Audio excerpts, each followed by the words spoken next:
আমাদের পরিবারতান্ত্রিক রাজনীতির এক ভারতীয় চুতমা রানী হাসিনা শেখ ভারতের সাথে একটা চুক্তি স্বাক্ষর করছে। আমি আপনাদেরকে এই চুক্তির কথা প্রায়ই বলি।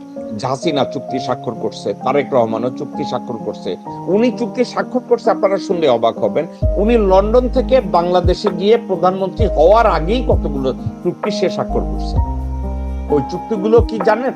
ওই চুক্তির আওতায় ওনাকে প্রধানমন্ত্রী করা হবে। বুঝেছেন তো আমার কথা?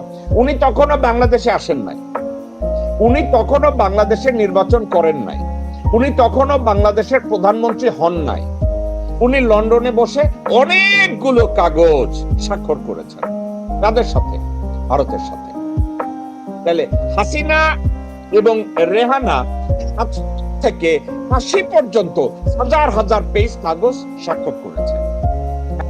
বাংলাদেশের চিটাগংয়ে ৭-৮টা রাডার বসানো, খুলনায় ৭-৮-১০টা রাডার বসানো, মানে সমুদ্র বন্দরে, কুয়াকাটায় রাডার বসানো, প্রত্যেকটা বর্ডারে রাডার বসানো, ঢাকা মহানগরীতে বিভিন্ন জায়গায় রাডার বসানো,